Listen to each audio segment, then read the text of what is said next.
Assalamu alaikum. Welcome to my channel. Today's topic is from sociology, symbolic interactionist theory. First of all, what is interaction? कोई भी communication और direct involvement किसी के भी साथ और किसी भी चीज़ के साथ, तो वो इंटरेक्शन कहलाती है। इंटरेक्शन वो एक्शन जो आप दूसरों के एक्शन से इन्फ्लुएंस होके परफॉर्म करते हैं या अडेप्ट करते हैं, तो उसे हम इंटरेक्शन कहते हैं। इंटरेक्शन की जो डेफिनेशन है उसको अच्छे से समझ लें, इसी पे ही आपका पूरा लेक्चर बेस्ड है। नेक्स्ट हमारे पास है इंटरेक्शनिज्म। इंटरेक्शनिज्म एक ऐसा थियोरेटिकल पर्सपेक्टिव है या एक ऐसी थ्योरी है जो हमें बताती है कि एक इंडिविजुअल सोसाइटी के साथ कैसे एक्ट करता है, ठीक है। या फिर आप यूँ कह लें कि एक सोसाइटी और एक इंडिविजुअल के बीच का इंटरेक्शन कैसा है। अब जो इंटरेक्शनिस्ट थ्योरी है ना, उसके कुछ दो पॉइंट है कि the interactionist approach combines ideas from sociology and biology to explain how languages develop. First, interactionist means वो individual जो इस स्टडी को पढ़ते हैं कि एक इंडिविजुअल और सोसाइटी के बीच का इंटरेक्शन क्या है, जो इंटरेक्शन के बारे में स्टडी करते हैं उसे हम इंटरेक्शनिस्ट कहते हैं।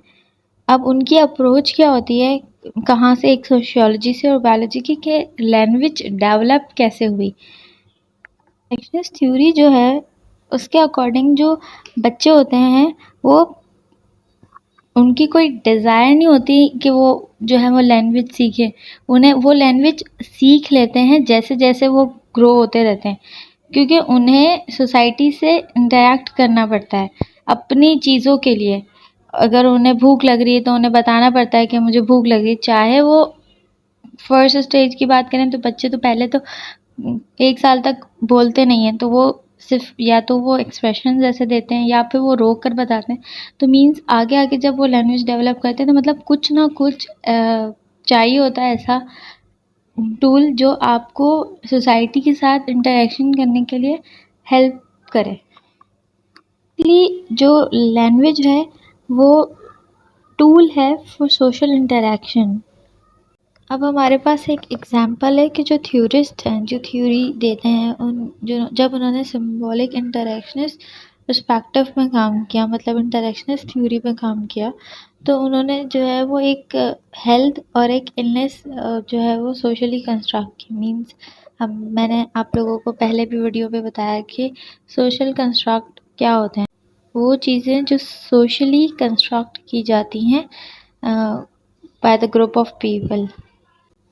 तो अब उन्होंने जब हेल्थ और इलनेस के जो पर्सपेक्टिव दिया और कंस्ट्रक्ट किया, तो उन्होंने एक स्केल बनाई जिसे कहते हैं रेट ऑफ परसीव एक्सर्शन, जो बताती है इंटेंसिटी ऑफ वर्कआउट। अगर आप कोई भी वर्कआउट कर रहे हैं तो उसकी इंटेंसिटी आपको बताती है कि आपने आज लाइट वर्कआउट किया, वेरी लाइट किया, हाई किया, जो भी इंटेंसिटी का लेवल है आपके वर्कआउट का, तो वो उन्होंने जो है वो एक स्केल को जो है वो इजाद किया। सिंबॉलिक इंटरेक्शनिज्म मतलब एक इंटरेक्शनिज्म की जो अच्छा खासा जो है वो हमारी ज़िंदगी, जो डेली लाइफ है, उसमें बहुत बड़ा किरदार प्ले करती है। हमारी फैमिली, हमारे रिलेशनशिप्स, हमारे रिलेटिव्स, हमारी फ्रेंडशिप्स, जो भी है, ताकि हम आपस में जो हम इंटरेक्शन शेयर करते हैं उसे समझ सकें। फॉर एग्ज़ाम्पल, एक मियाँ बीवी है, उनका जो रिलेशनशिप है वो हेल्दी रिलेशनशिप है, ग्रेट रिलेशनशिप वो शेयर कर रहे हैं, बहुत ही अच्छा ताल्लुक़ है, दोनों एक दूसरे को अच्छा समझते हैं। मीन्स दोनों का आपसी जो इंटरेक्शन है वो बहुत अच्छा है। तो जो दोनों के लिए उन पर्सपेक्टिव होगा, फॉर एग्ज़ाम्पल अगर मैं हस्बैंड की बात करूँ तो उसके लिए जो वाइफ़ का वर्ड है, वाइफ़ का जो पर्सपेक्टिव है वो पॉजिटिव होगा। क्यों? क्योंकि जो इसका इंटरेक्शन है वो पॉजिटिव है। इसी बरअक्स अगर मैं बात करूँ कि नेगेटिव रिलेशनशिप है, अगर किसी 2 बंदे का, मैं हस्बैंड वाइफ़ की बात करूँ, फ्रेंडशिप की बात करूँ, तो उसके इंटरेक्शन की वजह से, जो इनका इंटरेक्शन नेगेटिव होने की वजह से, जो उनके लिए आपस में जो एक उनका वर्ड है, फॉर एग्ज़ाम्पल फ्रेंड की बात करूँ कि उनका नेगेटिव रिलेशनशिप है आपस में, तो उसके लिए फ्रेंडशिप का वर्ड जो है वो नेगेटिव बन जाएगा, क्योंकि उसका इंटरेक्शन पॉजिटिव था ही नहीं।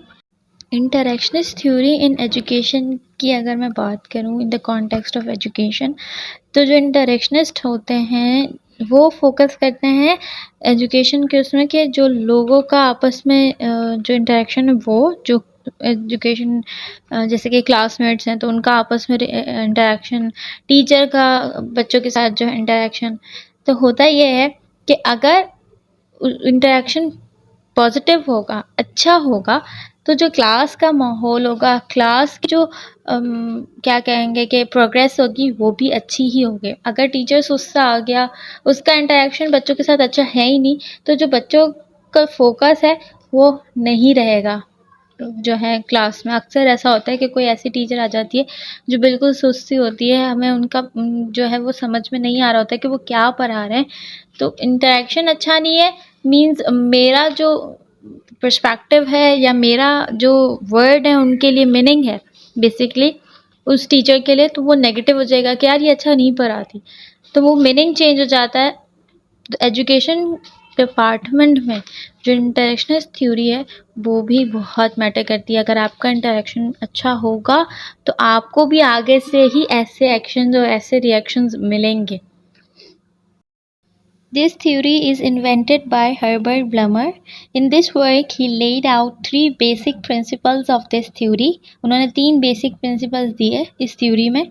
We act toward people and think based on the meaning we interpret from them. ये lines बहुत छोटी हैं but उसका मतलब, इनका मतलब उतना ही वसी है। अब मैं आपको इसका मतलब बताती हूँ। हम लोगों के सामने जो भी एक्ट करते हैं वो जो एक्ट करते हैं वो उस चीज़ पे बेस्ड होता है जो वो वैसा रिएक्शन या जो हमारे साथ उन्होंने ताल्लुक़ रखा होता है। अब मैं आपको उसको और एलिब्रेट करके बताती हूँ कि अगर मेरे साथ कोई अच्छा है, ठीक है, तो मैं उसका जो इंटरेक्शन है मेरे साथ वो अच्छा है, तो जो मेरा एक्ट होगा, जो मेरा उसके इंटरेक्शन का रिएक्शन होगा वो भी अच्छा ही होगा। ऐसा नहीं कि कोई बंदा मेरे साथ अच्छा है तो मैं उसके साथ बुरी ही बनी रहूँगी, ऐसा नहीं होता। और बेसिकली हम लोग इसी तरह से ही नॉर्मली एक्ट करते हैं कि अगर मेरे साथ कोई अच्छा है तो मैं उसके साथ जो उसने मेरे साथ ताल्लुक़ रखा है मैं उसी से ही जो भी मीनिंग निकाल कर ना उस वैसा ही रिएक्ट करती हूँ उसके साथ। समझ आ रहा है? इसीलिए मैंने आपको एक बात 2-3 दफ़ा एक्सप्लेन की इसी चीज़ को लंबा करके, ताकि आपको समझ में आए। फिर भी आपको ये बात समझ में नहीं आई तो आप फिर से बैक करके देख लें, वरना फिर जो है वो आगे भी इस बात को एलिब्रेट करने के लिए इसके प्रिंसिपल्स पे जब हम बात करेंगे तो वो आपको और अच्छे से समझ में आ जाएगा।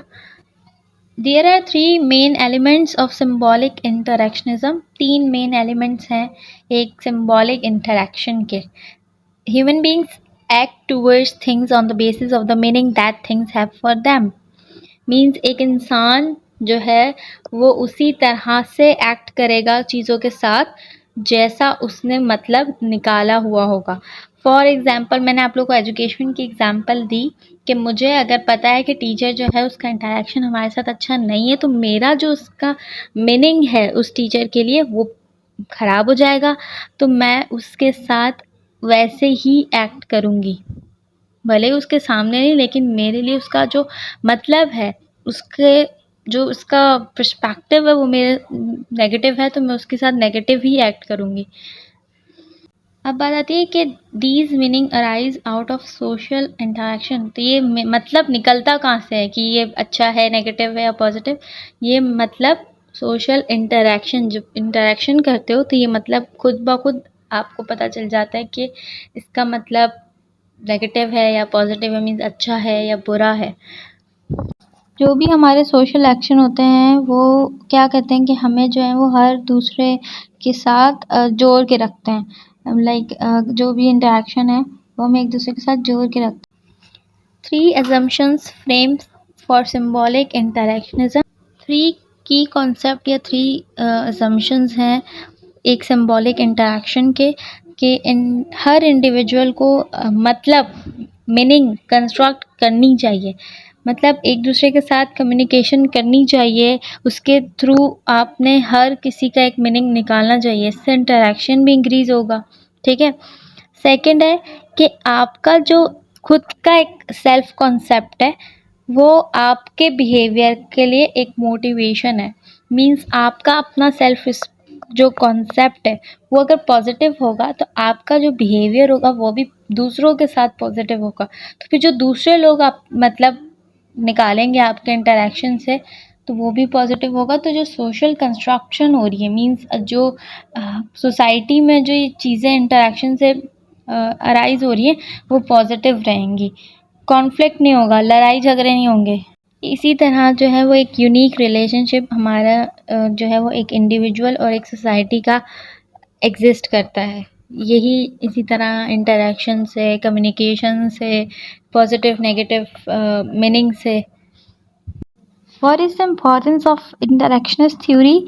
तो जो इस पर्सपेक्टिव स्टडी के स्कॉलर्स हैं जिन्होंने थ्योरी पर स्टडी किया है या जो इस थ्योरी को इन्वेंट किया है उनका ये कहना है कि ये थ्योरी बहुत इम्पोर्टेंट है। क्यों इम्पोर्टेंट है? कि एक इंसान उस सोसाइटी में उसी तरह एक्ट करता है और उस एक्शन या उस इंटरेक्शन से जो मतलब उसका अराइज होता है या मतलब जो भी प्रोड्यूस होता है फिर उसी से ही इंटरेक्शन कंटिन्यू रहता है। ठीक है कि आपका जो एक्शन है वो लोगों के इंटरेक्शन पे बेस्ड है। ठीक है, अब हमारे पास है फंक्शनलिस्ट और सिंबॉलिक इंटरेक्शनिज्म। फंक्शनलिस्ट भी एक थ्योरी है, वो एक ऐसे थ्योरी, एक ऐसा पर्सपेक्टिव है जो कहती है कि सोसाइटी जो है वो एक साथ फंक्शन करनी चाहिए एज अ होल। ठीक है, सिंबॉलिक इंटरेक्शनिज्म में क्या होता है कि एक माइक्रो पर्सपेक्टिव है। माइक्रो पर्सपेक्टिव और मैक्रो पर्सपेक्टिव का मतलब पहले आप समझ लें। माइक्रो मीन्स कि मेरा मतलब कुछ कम ग्रुप लोगों का, अगर बात कम लोगों की ग्रुप्स की बात हो रही है, फॉर एग्जांपल मेरा और मेरा सोसाइटी के साथ जो इंटरेक्शन है, मेरा मेरे दोस्त के साथ, मेरा मेरी फैमिली के साथ, तो जो ये चीज़ माइक्रो है।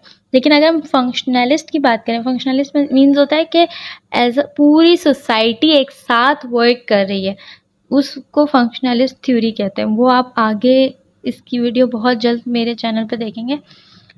तो अभी फ़िलहाल इतना समझे कि ये पूरी सोसाइटी की बात हो रही है। तो ये क्या हुआ, ये पूरा फंक्शनलिस्ट मीन्स मैक्रो पर्सपेक्टिव है और जो इंटरेक्शनिज्म है वो माइक्रो पर्सपेक्टिव है उसका। और इसमें बहुत डिफरेंस है, माइक्रो मैक्रो समझ में आ गया। तो फंक्शनलिज्म में क्या होता है कि एक सोसाइटी एक साथ फंक्शन कर रही है, लेकिन इंटरेक्शन में लोग जो हैं वो आपस में रिएक्ट और एक्ट कर रहे हैं because of their meanings, because of their interaction meanings basically. That's it for today guys. अगर आपको ये वीडियो हेल्पफुल लगी हो तो प्लीज़ इसे लाइक करें, सब्सक्राइब करें, कमेंट करें और शेयर करें। तब तक के लिए अल्लाह हाफ़िज़।